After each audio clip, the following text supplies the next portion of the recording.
j'ai décidé de venir ici, c'est pour vous raconter l'histoire de la plus grande catastrophe nucléaire de tous les temps. Bienvenue en Ukraine, à Tchernobyl.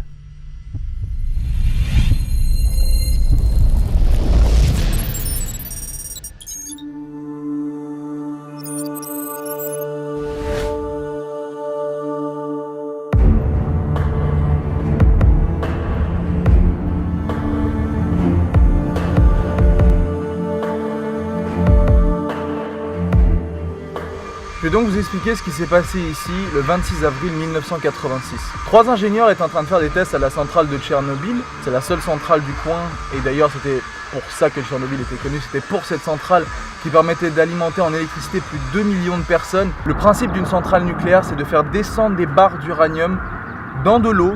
L'eau s'évapore et fait tourner des turbines qui permettent de créer l'électricité. Et à côté de ces barres d'uranium, il y a des barres de graphite qui prennent la température du réacteur et des barres d'uranium. Trois ingénieurs ont voulu faire des tests justement cette soirée du 26 avril aux alentours d'1h du matin. Ils voulaient descendre la puissance des barres d'uranium très bas, tellement bas que ça s'est arrêté. Et ils ont décidé de relancer tout le processus très rapidement en enlevant les barres de graphite.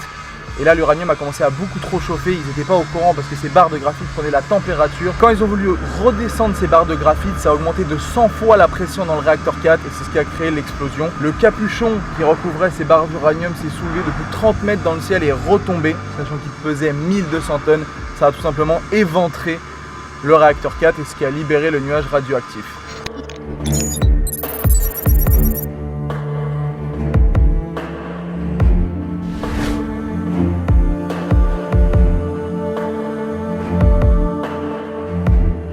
Bon, comme d'habitude, c'est toujours Yad qui passe devant.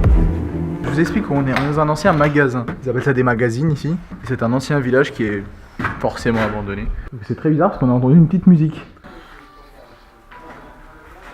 Il y a plein de bouts de verre absolument partout.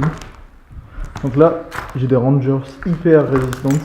Des vrais rangers de l'armée, donc autant vous dire que là je risque rien sur les bouts de verre.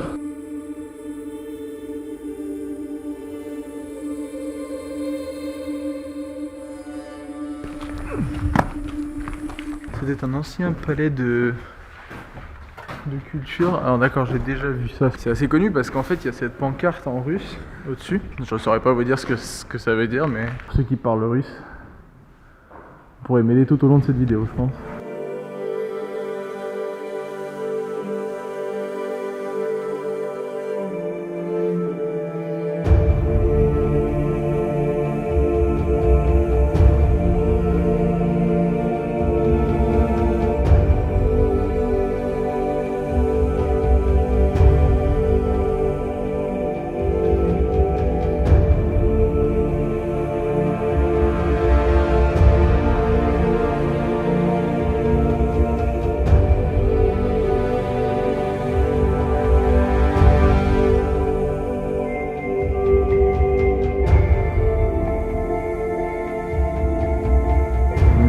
Ce que vous voyez là-bas, c'est le nouveau dôme installé au-dessus du réacteur numéro 4 qui a explosé en 86. Bon, réacteur 3, réacteur 2 et réacteur 1 qui ont marché jusqu'en l'an 2000, jusqu'à l'an 2000.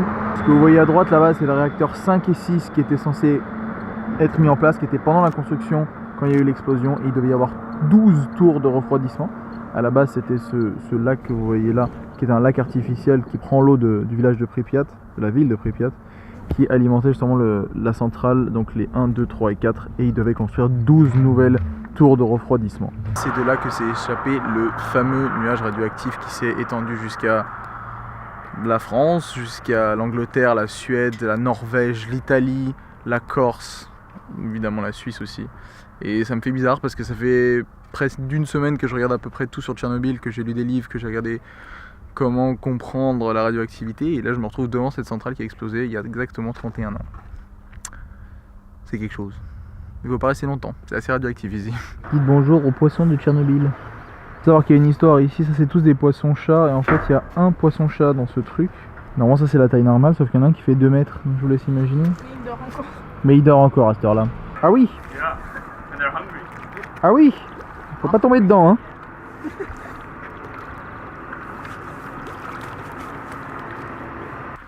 Autant vous dire que là, je peux pas être plus près. Voici le nouveau dôme qui a été installé au-dessus du réacteur 4. La statue que vous voyez ici, juste là, c'est une statue de commémoration pour tous les liquidateurs qui ont permis de laver toute la zone, de rendre la zone à peu près habitable et surtout de battre cette radioactivité, de gagner cette bataille donc, de Tchernobyl. Donc voilà, il y a un militaire qui arrive, je vais me barrer.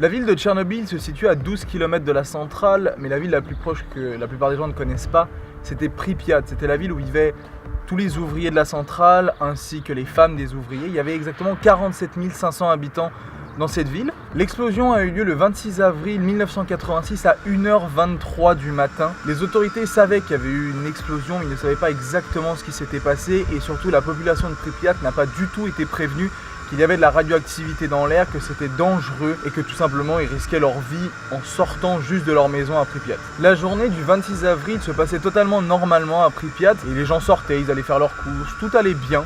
Sauf qu'il y avait des militaires qui se baladaient dans la ville, masqués, et qui prenaient sur leur compteur Geiger les doses de radioactivité qu'il y avait dans l'air. Pour ceux qui connaissent la fameuse roue qui fait partie du parc d'attractions de Pripyat, ce parc a tourné qu'un seul jour, le 26 avril, parce qu'il a été terminé, la construction a été terminée dans le mois. Et le 26 avril, elle a tourné, et le 27 avril à 8h du matin, 30 heures après l'explosion de la centrale, la population a été évacuée de Pripyat. 47 500 personnes qui ont été évacuées dans plus de 1000 bus en 3h30. C'était quelque chose de jamais vu.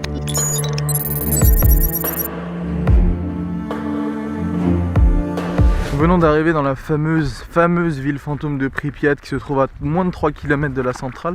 Et il y a certains endroits ici que vous allez reconnaître parce que Pripyat est l'une des plus grandes villes abandonnées du monde, fantôme du monde. Et autant vous dire que c'est très très grand.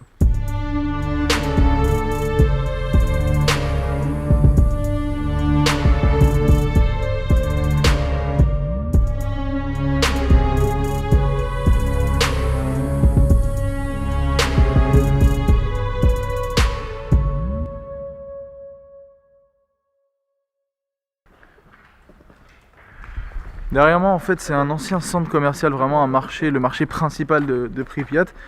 Le guide qui était avec nous nous a indiqué que en fait normalement on n'a pas le droit de rentrer dans aucun des bâtiments et je lui ai demandé pourquoi, parce que j'aime bien le normalement. Il m'a dit qu'en fait il y a tout simplement un risque que le bâtiment s'effondre quand on est dedans. Donc il m'a dit si vous voulez y aller, allez-y, je vous attends devant. Je lui ai fait non ça va aller. Et il m'a aussi indiqué que ça là, vous voyez toute la mousse qu'il y a ici, toute cette mousse là c'est ce qu'il y a de plus radioactif ici. Pour tous ceux qui me suivaient, ou qui regardent peut-être encore un peu mes vidéos sur ma chaîne Wartech de Call of Duty, j'ai commencé à jouer sur Call of Duty 2 et en fait Call of Duty 4 l'intro a été faite à Pripyat parce que le début de l'histoire il parle de Tchernobyl, il parle du fait qu'il y avait 50 000 habitants dans cette ville. Cette roue est le plus grand symbole de Pripyat, cette roue, ce parc d'attractions qui n'a marché qu'un seul jour. Donc elle a tourné qu'une fois, une journée, et c'était le symbole de Call of Duty 4, de l'intro de Call of Duty 4. Vous savez quand ça fait 50,000 people boost les... Now it's a ghost town. Our so-called leaders prostituted us to the West.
ici, il y a plein de masques à gaz. Il faut savoir qu'on est dans une école, c'est assez connu, c'est cet endroit où il y a tous les masques à gaz.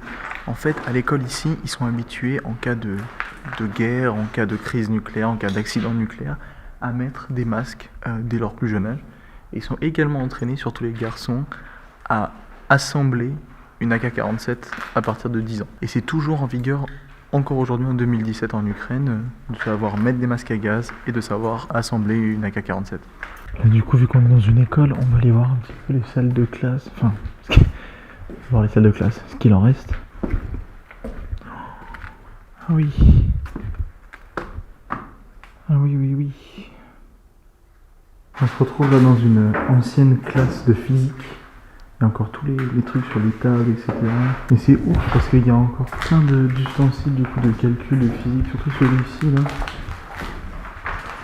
Qui à mon avis devait être, je ne sais pas pourquoi, mais... Je pense que c'est opérationnel. Maintenant on se retrouve à l'ancien port de Pripyat et en fait vous allez voir la nuance parce qu'en fait on a retrouvé des images et des vidéos comme vous pouvez voir dans cette vidéo. J'ai des vidéos et des photos d'archives de ces lieux et c'est genre juste incroyable la différence en fait, et c'est surtout incroyable qu'en 30 ans il y ait autant de végétation qui ait repris son droit. Autant en urbex effectivement souvent la végétation reprend ses droits, mais c'est ce qui me racontait le guide tout à l'heure qui s'appelle Misha, c'est que tous ces arbres qui sont ici, avant il n'y avait rien, c'était une place, c'était du béton, c'était ici, c'était comme ça, vous voyez le béton qu'il y a là, ça, le béton là, ça, c'était partout ici. Donc autant vous dire que ces arbres, qui sont déjà très grands, ont 30 ans. Donc faut croire que la radioactivité des lieux a joué sur le fait que ça a modifié leur croissance et qu'ils ont du coup poussé beaucoup plus vite. Normalement la radioactivité modifie votre ADN et elle modifie également le sang. Et c'est pour ça qu'il y a des malformations, qu'il y a eu des malformations post-explosion de la centrale de Tchernobyl. Voilà pourquoi il y a des phénomènes comme ça ici qui sont très très étranges, c'est que ces arbres ont poussé très très vite quand même. Et surtout, ce qui est incroyable, c'est que j'ai demandé au guide, je lui ai demandé est-ce que tu penses qu'un jour il y aura de nouveau des gens qui habiteront ici? Il m'a dit non, c'est sûr que non, parce que tout simplement la demi-vie de l'uranium est 425 000 ans. En gros, c'est éternel. Donc ce sera toujours contaminé.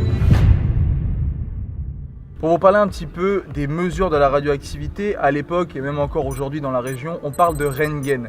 Röntgen sont les valeurs en fait de la radioactivité dans l'air. Pour vous donner rapidement un petit peu ce que le Röntgen équivaut, et c'est là où les cours de physique sont un petit peu importants, en fait un humain supporte 2 Röntgen normalement par an, et à 400 Röntgen, il est mortellement touché par la radioactivité. Le 26 avril, en début de journée à Pripyat, la radioactivité atteignait déjà 15 000 fois la norme respectée dans l'air, qui est de 0,30 microsieverts. En fin de journée à Pripyat, elle était de 7 Röntgen par heure. C'est-à-dire que les habitants en 30 heures ont subi normalement jusqu'à 50 fois la norme inoffensive de la radioactivité. S'ils étaient restés 4 jours sur place avec une telle radioactivité, toute la population serait mortellement contaminée. Certaines personnes âgées n'ont pas voulu partir de Pripyat parce qu'ils croyaient tout simplement pas à l'ennemi invisible. Beaucoup avaient vécu la guerre et pour eux c'était rien, toute cette histoire de radioactivité. Ils sont malheureusement morts dans les semaines qui suivaient. Pour ceux qui ne savent pas ce que c'est un compteur GGR, donc en microsieverts. Donc là on est à 0,20 jusqu'à 0,30, on est bien. C'est-à-dire que la radioactivité est normale. Dépendant où on va, ça change. Mais là, visiblement, on n'est pas trop mal. Donc pour vous expliquer, et c'est ce qu'il vient de me dire, là en fait on est dans un endroit, donc la centrale est juste là-bas derrière, hein, vraiment genre juste là-bas. Et là il disait que en fait quand ils ont lavé la route après l'explosion, ils ont projeté ce qu'il y avait sur la route sur les côtés. Et visiblement, plus je m'approche de l'arbre, on the floor. Ah oui. Donc là, on est à 1 microsievert, 1,15. Ah oui. On a le compteur qui est un peu fou. On a combien là, Annie ? 4 microsieverts. Là, du coup, on avance. C'était un ancien kindergarten, donc une ancienne crèche. Et ouais, plus on s'approche, plus ça monte aussi. On est bientôt à 2. From the roof, on the floor. As a result, yeah, it concentrates mainly in the floor. Okay. Yeah, if you get closer to the tree and hold it like for 3 or 4 seconds.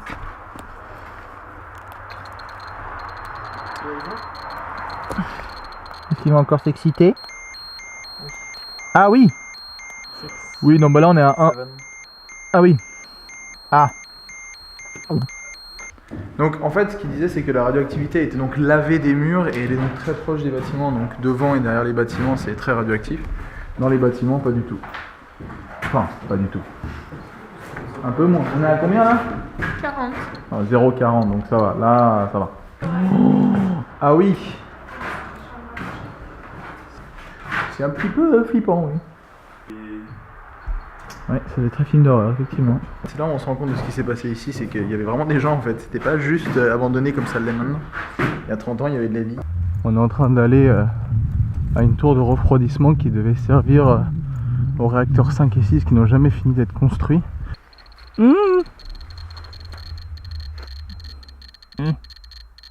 Pose-le contre la plaque.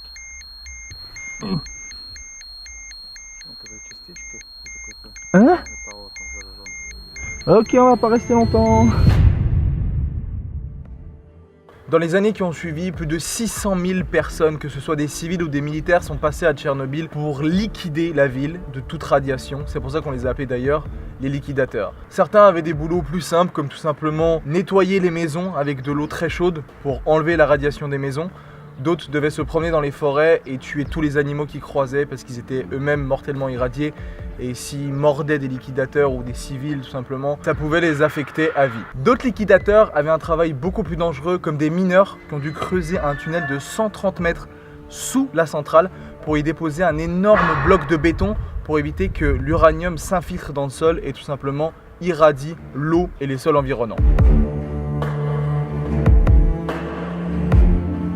Le travail le plus dangereux qui a été effectué par les liquidateurs, c'est ceux qui ont dû monter sur le toit du réacteur numéro 4 pour enlever les blocs de béton qui entouraient les barres d'uranium qui se sont retrouvés sur le toit après l'explosion.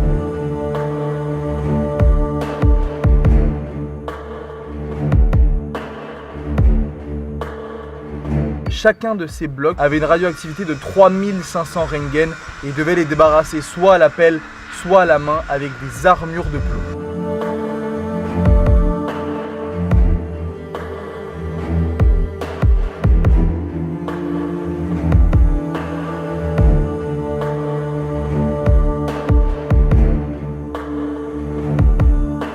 Pour ceux qui montaient sur le toit de la centrale numéro 4, ils pouvaient travailler que de 45 à 60 secondes parce que la radioactivité par heure était près de 15 000 Röntgen et du coup ils étaient rapidement contaminés. Des groupes de 15 à 20 liquidateurs devaient s'alterner tous les 45 à 60 secondes sur le toit du réacteur numéro 4 et plus de 3500 personnes sont passées sur ce toit. Sur les images d'archives que vous pouvez voir sur le toit, le premier photographe qui s'appelait Igor Kostin a été celui qui a fait le plus de photos et le plus de vidéos du réacteur numéro 4 et de la catastrophe de Tchernobyl en général.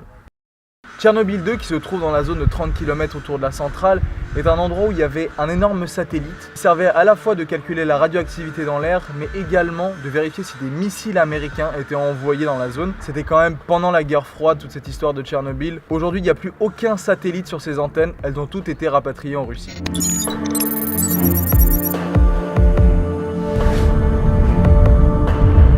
On arrive dans une zone ici qui étaient les anciennes en fait antennes satellites de l'URSS. Les antennes sont là. Je sais pas si vous voyez la taille du truc, je vais essayer de vous montrer, mais c'est juste gigantesque. Et évidemment tout aux alentours, il y a absolument tout qui est abandonné. Et puis on va surtout aller voir jusqu'à où on peut aller pour voir ces antennes. Et sachant qu'à 5h, heure d'ici, donc il y a une heure d'avance sur la France, on est obligé de partir de cette zone parce que c'est interdit de rester après 5h ici dans la zone d'exclusion.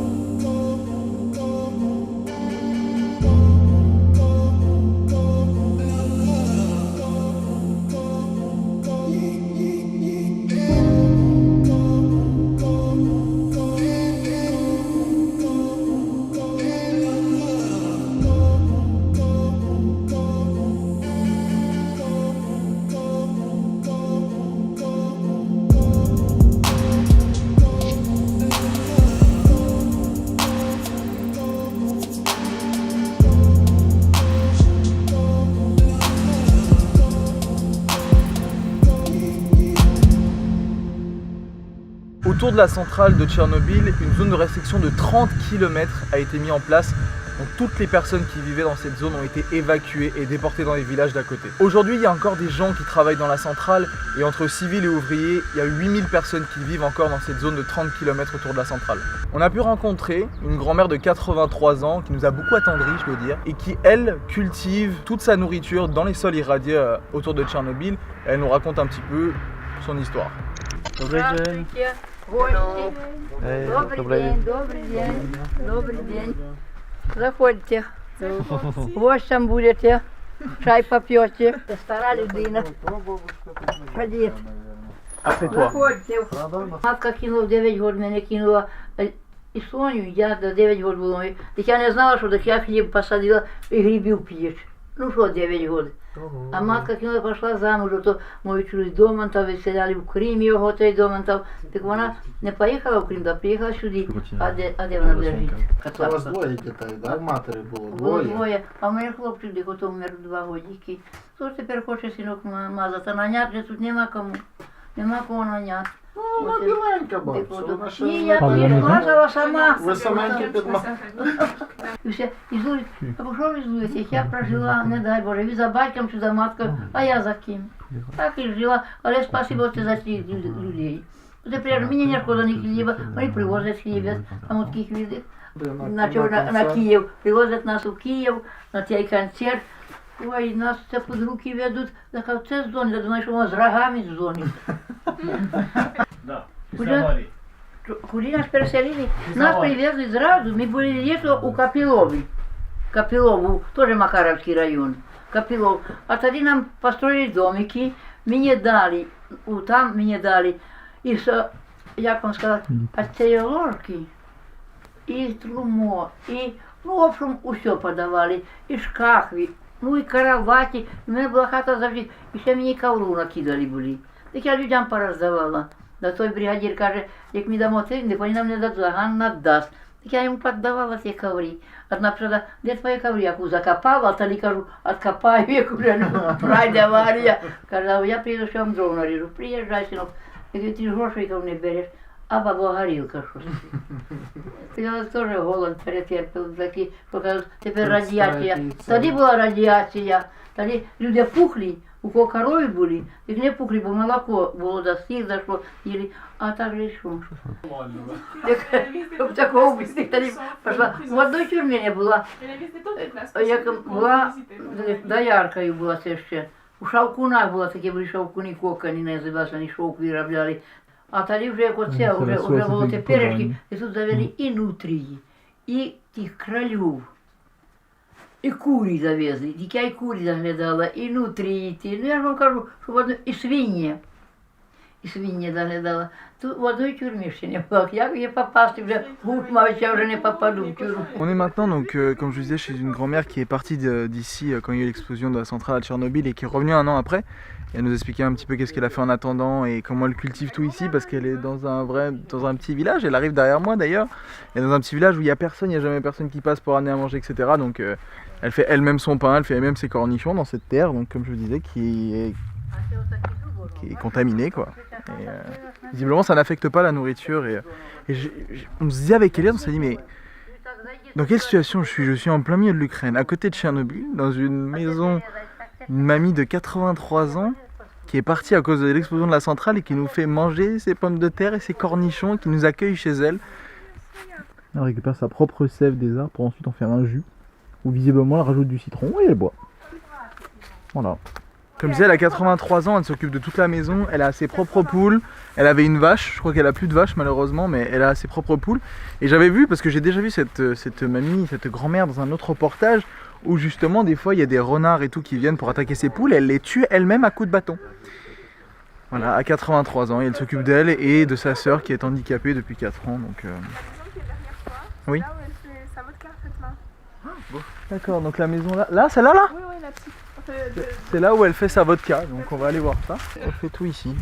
Sa petite usine à vodka. Là ici c'est une douche extérieure qu'elle a construite elle-même, etc. Puis elle se douche ici quand il fait chaud. Мені так, що це я вас погано гостила. Все гарно. Mais c'est reparti. Elle a Как mal вона mangé. поможе? Спасибо, бабань, не переживай. Міша, спасибо тобі, синок. Не Спасибо вам, переживайте, все детки буде мои. шикарно. Я тебе потом щенок.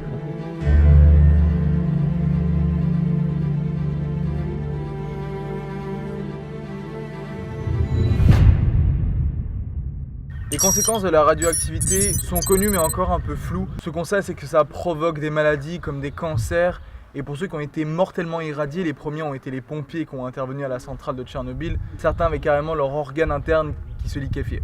En Ukraine, il y a plus de 40 millions de personnes qui vivent ici. Pour vous faire une idée du pouvoir d'achat en Ukraine, le salaire le plus bas ici est aux alentours de 40 € et la moyenne aux alentours de 130 €. Les travailleurs de la centrale travaillant encore ici en 2017 sont payés aux alentours de 400 € par mois pour la prise de risque. La monnaie en Ukraine est le grivna. 1 € équivaut à 28 grivna.